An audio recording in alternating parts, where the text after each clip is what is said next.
Holy City Center Radio, it is episode 306, and I am your host, Christian Sanger. Today is Friday, October 25th, 2024. Happy Friday to all you saints and sinners out there. It is the weekend. I hope you have a fantastic next few days, whether you are working or not. Be sure to go to holycitycenter.com/calendar to see what is going on around town, not just this weekend, but into next week as well. We've got a show that's heavy on election news, but it's more informational. This isn't quote-unquote politics in terms of, can you believe what this person did? And here's what's being presented. Just a little bit more of just helping people as we get closer and closer to the election day, which, stop me if you heard this before, is the most important election of our lifetime. I don't know about you, but I'm tired of hearing that. This is like the third straight election we've been hearing that. Doesn't mean that it's not true necessarily, but very much looking for this election season and this election to be over. Just hoping things go okay in all aspects. So without any further delay, let's get into the news. All right, I've talked about it. Early voting is underway already, so you can go and vote. There are several locations where you can do so. You can look up where your voting location is, whether it's for early voting or if you're going to wait until Election Day, which, by the way, is Tuesday, November 5th. We're not that far away. This coming Tuesday, that means on that day we'll be a week away from the actual Election Day. Now, will we know who won, say, the presidential race? Probably not, but that day we should know most, if not all, of the down ballot races besides that. And there's all sorts of people up for election that you may be unaware of. Places like the Charleston City Paper and the Post and Courier have put out some of their endorsements. The state newspaper has as well. And even though that outlet is usually more focused on, like the Midlands and upstate, they did go through I think every federal level. So, like the race with Michael B. Moore versus Nancy Mace, they made a recommendation in that. And so they're a good spot, or if you trust these particular outlets or want to see why they endorsed who they did, those are great places to look. If you align with a particular party, obviously some people are just going to vote party lines. But if you're open to, especially down ballot races, I'm willing to vote for the other party. I just need to know a little bit more about each person running. There's a few different things that you can do, whether it's checking their actual campaign websites, if they have any, Facebook, social media. You can usually at least get an idea of, where they stand and what they believe in. You can also search different websites for, recommendations based on your beliefs, who's been endorsed by what locally and nationally. There's all sorts of things that you can do to learn more. If you have questions, feel free to reach out to me if you want to know more about a candidate. Now, some races I'm just not going to know any true details, but I can at least give you the resources to try to find some more information, because there's a few websites out there that are really good about, breaking down each race. And there was one I found recently. Of course, I'm going to, forget the name right now. bluevoterguide.org. So obviously this is for those of you who tend to be left-leaning. It's a really great website. I'm sure there's a red voter guide out there as well. You go ahead and you put in your address. It breaks it down for everything that's on your ballot. And then I think something that's helpful, you might see the party, but if you're interested, you can see who they've been endorsed by. So for instance, when I pull up, for President of the United States, it lists the candidates. Obviously, this being a blue website, their recommendation, of course, is Kamala Harris. But it lists like her top issues. There's some icons where you can look and see, so there's a rainbow. So it's about LGBTQ issues. There's a gun with a slash through it. So gun safety, so on and so forth. It'll also tell you underneath which organizations have endorsed her. So Emily's List, the Brady PAC, Climate Hawks Vote, and on and on and on. Now, there's going to be a ton for those races, but they actually do try to keep track of any endorsements for down ballot. So some of them are going to be, endorsed by the Charleston City Paper, and that might be it. But again, it's just another resource for you all to check out. It also talks about some of the measures that are going to be on the ballot, which I'll talk about here more in a moment, and even says who is recommended voting yes or no on these things. And again, usually it's just going to be like a local newspaper. It won't be necessarily any politicians have said it. But again, it just gives you an idea of not only who's endorsing, but you can click on the name of the endorsement or whatever it may be, and it'll bring you to an article or a post. So for instance, if the Post and Courier endorse someone, you can click on the words Post and Courier. It'll go to that article and you can read why they endorse that person. So I just think it's very valuable around this time of year. A lot of people are like, yeah, I'm locked in on like president. If there's a Senate race, if there's a House of Representatives race, I got that. But when it comes down to sometimes, state reps, state senators, school board, I'm just not sure. There's just not like a clean place to find information. This is one of the cleaner ones I found.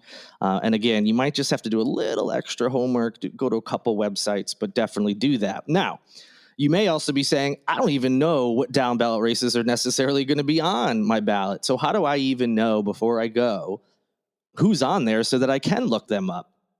Well, the website I just mentioned is helpful, but it lists all the school board folks. So that's not super helpful because you can only vote for the, whatever district you're in. So there's a couple places that you can get sample ballots that are just what will be on your ballot. That is scvotes.gov or chsvotes.gov. Both of those allow you to pull up what exactly will be on your ballot. So you'll know before you go in the booth, this is what I need to make a decision about. From there, you can go to some of those other websites or Google these candidates to see who you believe will be best. Now, in addition to that, there are some referendums that'll be on the ballot. One, a chance to actually vote on changing the South Carolina Constitution. I'll talk about that one in a second. But before that, again, depending on where you live, city, district, county, you may see some things about taxes. You'll sometimes see in the news like a 0.5 cent increase in taxes or a penny tax, and it explains what that increase would, supposedly what the money would be used for. And then you can make a decision on that. So these sample ballots will have those as well. I'm not going to get into details on those because they're different. But again, same setup. You can see what's going to be on your ballot and at least do a little bit of research before you go, instead of just not voting for these referendums or just guessing while you're in the booth, not really knowing what to do. So again, scvotes.gov, chsvotes.gov. You can get all sorts of information. What exactly is going to be on your ballot? Where you can vote early if you want to. If you're voting on election day, where your specific place is. It also let you know what requirements are needed, usually just your driver's license. But for those who may not have a license for whatever reason, it lets you know what else is acceptable. So all sorts of information. It's very, very valuable. As far as election day itself, as I mentioned, it's Tuesday, November 5th. You'll be able to vote from 7 a.m. to 7 p.m. And you may have heard this before. As long as you're in line by 7 p.m., you can vote. So if you walk up at 6:57 and there's a line that's 15, 20, 30 minutes long, that's okay. You can stay and you can vote, and your vote will still count. So just keep that in mind as well. So the other referendum I wanted to talk about could potentially change the wording of the South Carolina Constitution. It seems fairly straightforward, but as always, what are the details I'm not seeing? So there's a recent story on News 2. And they kind of went into what both sides are saying about this issue. So it's just one word that we could possibly change in the state constitution. Right now, the South Carolina Constitution says, quote, every citizen, end quote, of the state or country can vote in an election. So it doesn't specify anything, just every citizen. Now, the General Assembly voted to add a question to the ballot, this referendum, asking if voters want to change the word every to only. So instead of our Constitution saying every citizen of the state or country can vote in elections, they're asking us if we want to change that to only citizens of the state or country can vote in elections. On the surface, it's like, who cares, right? Like what they're basically saying the same thing, every citizen versus only citizens. Well, if you're part of the every citizen, you still have to be eligible to vote. So it's very bizarre, and I'll give you both sides of it. So one of the people behind that amendment is Senator Josh Kimbrell. He's a Republican. He sponsored the bill that added this question to the ballot. He said in a news conference recently that the addition to the ballot was something that they felt was necessary. So if you vote yes, it'll change the wording in the Constitution. And his thought process or belief is if we change the wording, it would keep South Carolina from being open to lawsuits by groups he claimed are pushing non-citizens to vote. Of course, that is BS. There are not groups, at least maybe there's some small group out there that's saying non-citizens should vote, but there is no national movement for that to happen. So I just want to put that caveat out there. But for those of you who are listening and say, well, what's the other side? Lynn Teague, the vice president of the League of Women Voters in South Carolina, said the change may end up being harmful to legal citizen voters. She clarified that they do not have a problem with the existing requirements to vote, but they do not want to change anything in the state constitution. She said it would be more redundant and could potentially exclude genuinely qualified citizens from voting. Didn't really get into how that could be or how that could happen. But a lot of times with these seemingly very simple votes or requests to change things on the surface always seem like either who cares or, yeah, no, that seems to make sense. But that's the other side. So the League of Women Voters is concerned that this change could lead to people who are actually qualified from voting. There are similar questions that are going to be on the ballot in 8 other states this election, and that includes our neighbors to the north, obviously North Carolina. So I'm not sure how this could be used to prevent qualified citizens from voting. But the fact that there's a concern about that and that this was pushed in our state house, which is blood red, I'm always, and it has to do with citizens and this current culture war we have about the border and they're eating the pets and all this other stuff.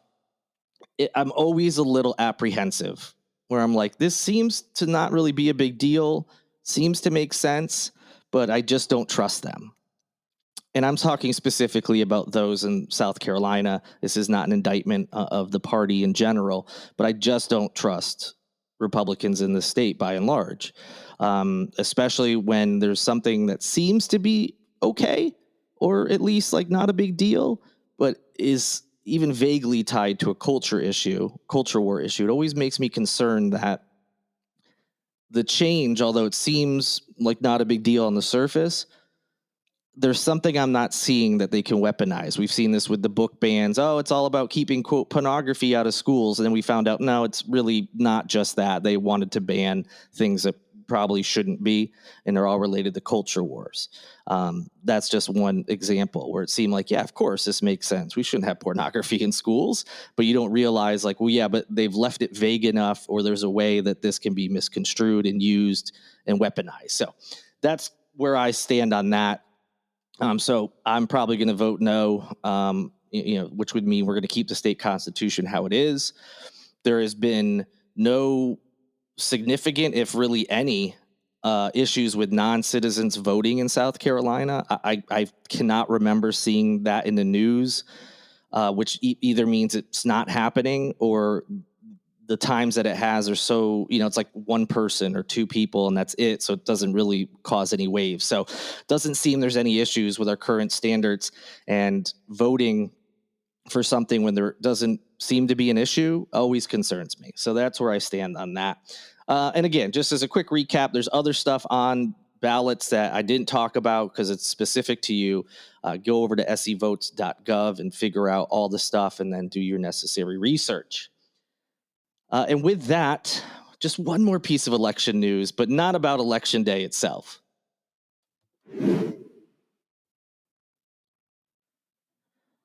So this week was pretty quick. The ACLU of South Carolina, with some other groups, were concerned and put out a press release saying that they believe the South Carolina Department of Motor Vehicles had unlawfully denied young eligible South Carolinians the opportunity to register to vote. So what this all stemmed from, as you may remember or know, when you go get your license, you have the option for a few things depending on the state you're into. Like you can say you want to be an organ donor, you can register to vote, and what the ACLU discovered was that when kids were getting their license and they were going to be 18 by that next election, they are supposed to be able to register to vote. Now, obviously, it won't kick in until they're 18 because you can't vote if you're under 18. But instead of, say, someone coming in February that's 17, but they're going to turn 18 before the November election, they are supposed to be able to register to vote at that time. And the ACLU of South Carolina said that wasn't happening. There were reports of people that age who should have been allowed to register to vote that hadn't. So the South Carolina Department of Motor Vehicle then looked into it. They released a statement saying that they did an extensive review of the customer records they have, and they determined that nearly 2,000 people should have been allowed to register to vote, and they weren't. Specifically, they said 1,896 customers met the timelines established in law to register to vote before turning 18 years of age. And of that number, everyone included in that number were people who also requested information. So there's more people who, got their license and had the option and said, no, I don't want to register to vote. So this is specifically not just people who should have been given that opportunity. They specifically asked for it, so they're supposed to be given it. So they had that's their response. ACLU came back. Their legal director here in South Carolina, Alan Cheney, said, quote, "We appreciate the SCDMV's hard work in identifying exactly which voters were harmed. Our goal remains the same. Fix an unlawful voter registration system at DMV and ensure that impacted voters are eligible to cast a valid ballot, in the 2024 election," end quote. That's the latest update. So will DMV and whatever entities they have to work with, like the state election commission, will they make sure that those nearly 2,000 people are in fact registered to vote and will be able to do so on election day, which is just in 2-ish weeks? So I'll let you know of updates. That's where it stands right now. But it was quick work by the DMV. Like, hats off to them. They're not known for their speed of anything. But I think it was the next day after the ACLU had put out a press release explaining, that they were suing or asking for more information. And then they came back with it. So hats off to them. But now they need to fix that issue, not just for the future, but for those 18,000 plus, nearly 19,000 people who should be eligible to vote and registered and good to go in just over a week. And lastly, some good news. South Carolina is getting ready to put up the first ever individual statue for a Black person. And not just the statue is going to be on the State House lawn, but this is like the entire state. We know why that is. But yes, the first ever statue for an African American is going to be erected on the State House lawn in the near future. It's going to be honoring Robert Smalls. I've talked about him before. His story is incredible. We all know the main headline, which was he put on a Confederate uniform or Confederate clothes in order to steal a slaveholder's ship. And he sailed his family and a dozen others to freedom during the Civil War. It happened in the harbor of Charleston, sailed past Fort Sumter during the night. At that time, it was Confederate controlled, got past that without any, raising any red flags, and got to the Union blockade or whatever the appropriate word would be. And so the Union then took control of the ship and they were all freed. Now, that's not the end of his story. As incredible and as amazing as that story is, he went on to do so much more for this state. He spent a decade in the U.S. House. He helped rewrite South Carolina's Constitution to allow Black men equality after the Civil War.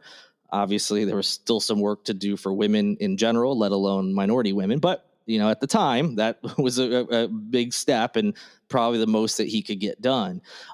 He also put up a valiant but what the AP calls a doom fight when racists returned to power and eliminated nearly all of the gains that he had fought for. So quick, history, and this is oversimplifying it, but after the Civil War, there was a lot of with finally slavery coming to an end, formerly enslaved people being able to get jobs. In some instances, there were different programs and offers where they could get property. But then as a coalition of these kind of racist lost cause folks came back, they came back to power, and they took away a lot of that stuff and even kicked people out of their property, amongst other things. So you can look into all that history, for, Civil War, Reconstruction, and so on, but doesn't minimize everything he had done in his career. And if any South Carolinian is deserving of, having a monument, Robert Smalls is certainly one of those people. So no surprise, there was some pushback over the years as people tried to get this done. You know exactly why there was. And thankfully, a bill was created in a special committee, and it was passed, and the statue is going to be on the State House grounds. The special committee has until January 15th to come up with a design, the specific location on the State House lawn, and the money to pay for whatever, they end up deciding to use. If a statue or some sort of memorial, they have to have the money for it as well. So they've got a couple months to finalize that plan. But yes, Robert Smalls will have some sort of monument, memorial, statue on the State House grounds, which is pretty amazing and long overdue. That'll do it for this election extravaganza episode of Holy City Center Radio. I hope it was helpful. There's links in the show notes to some of the things I talked about. If you have questions for me, feel free to email me, Christian@holycitycenter.com. Reach out to me on social media, specifically Facebook, Twitter, or Instagram. You can send me a DM. That can be a little dicey because if I'm not following you, sometimes messages go to like a request folder. So there's a chance I could miss it. So if you want to be sure, email is probably the best bet, but feel free to reach out on different platforms. Happy to, share any information I know, or at least places that you can go and get more information. I highly recommend you take advantage of early voting, but make sure you vote, period, whether it's early or on election day. Doesn't matter. Get it done. This is a huge election, not just on the national level, but locally. Lots of people that should be in office and some that shouldn't be. We want to make sure that things go as smoothly and the best way possible. Putting politics aside, enjoy your weekend. Doesn't matter what side of the aisle you're on. There's all sorts of fun things to do here in the Holy City. Go to holycitycenter.com/calendar and find something fun to do this weekend. I hope you have a blast regardless of what you get into. Thank you for listening. Please rate, review, like, subscribe, whatever you can do on the platform you're currently listening to this podcast on. Go ahead and do it. It's a big help for me, and I appreciate it. Big thank you to Lindsay Marie Collins with LMC Soundsystem. She produces each and every episode of this show. And also a big thank you to Tyler Boone, whose music you hear in each and every episode. I will be back next week with more episodes. Already looking forward to it. But until then, good night and good luck.